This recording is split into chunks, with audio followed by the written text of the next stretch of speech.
Time to cut out the dead weight in this family. You're up first, my brother snarled, shoving his glass aside so hard it tipped and spilled as he rose. My parents burst into laughter. Boisterous. At ease. The only thing you're useful for is your bank account, my mother remarked, flicking her wrist as if brushing away an insect. The chuckles faded. The meal went on. My name is Calla Whitmore. I'm the oldest daughter. The silent fix for everybody else's chaos.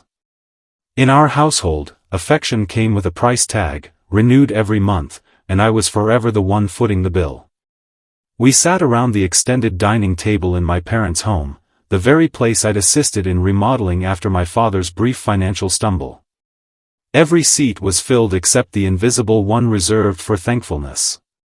My brother, Lucas, had forever been the favored son. Boisterous. Impulsive.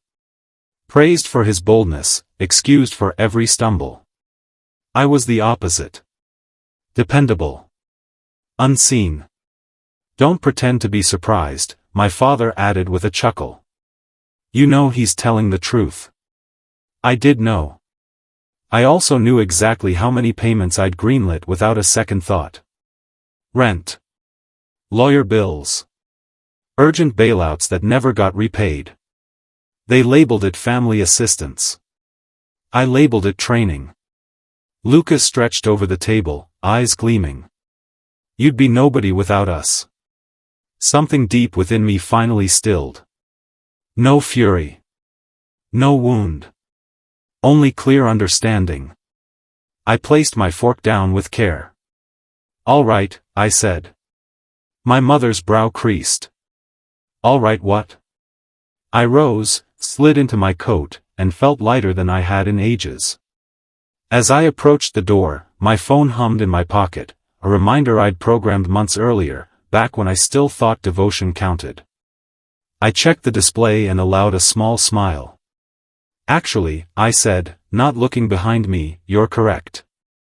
Let's find out who's truly worthless. Behind me, the room fell hushed. They had no idea the reason, yet. By the time I reached my car, my hands no longer trembled. That steadiness unnerved me more than rage ever could. I hadn't always been composed. Long ago, I'd scrambled for bits of approval just like the rest. Perfect grades. Complete scholarships.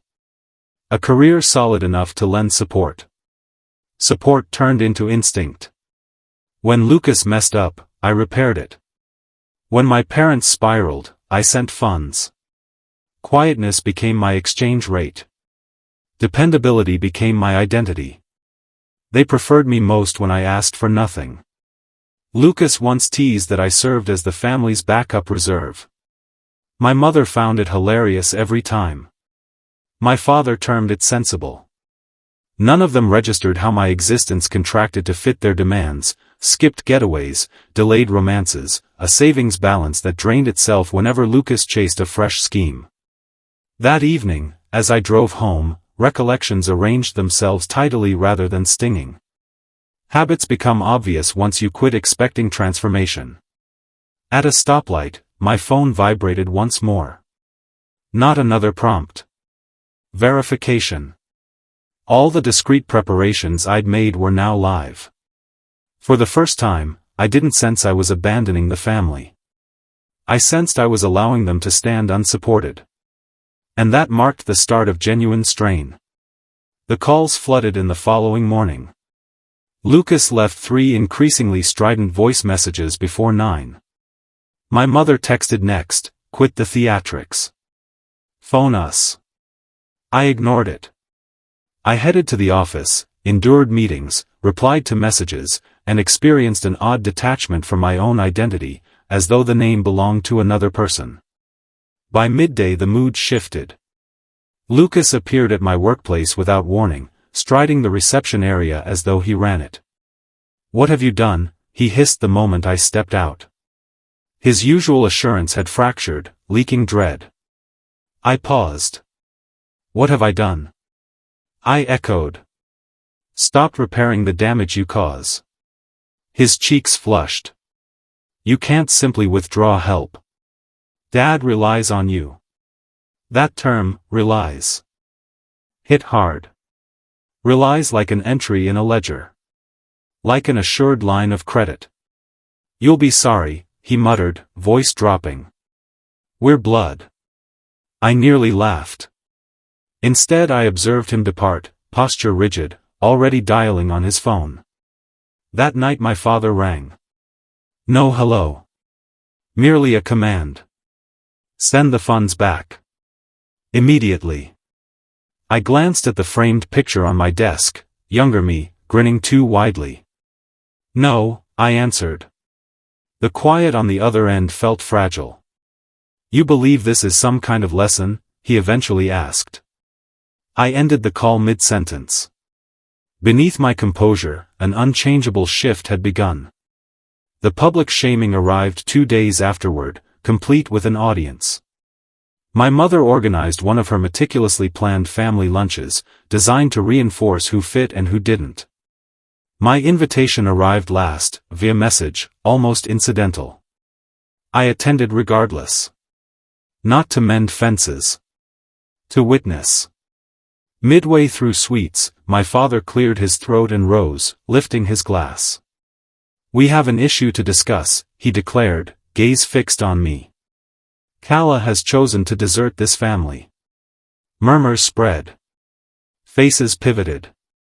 Lucas seized his moment. She shut us down, he proclaimed loudly. No heads up. No reason. After all we've done for her. Chuckles spread. Someone applauded hesitantly. My mother exhaled dramatically. We brought her up with higher standards. I sensed it then, not agony, but the piercing sharpness of being re-narrated live. The tale was being revised, and I had become the antagonist. I reached into my purse and set my phone on the table. Since we're telling versions, I said evenly, let's tell the complete version. I touched the display. Records of transactions. Dates. Figures. Years of discrete bailouts. The amusement evaporated. Lucas gaped. My father's glass shook. I leaned closer. You didn't bring me up, I murmured. You constructed me. And that was when I witnessed it, genuine alarm. I departed before anyone regained enough composure to. I swung the door wider. No, I responded. I'm stepping away from it. Lucas lingered behind them, ashen, at last grasping what reliance truly felt like from my perspective. After they departed, the corridor fell quiet. I secured the lock.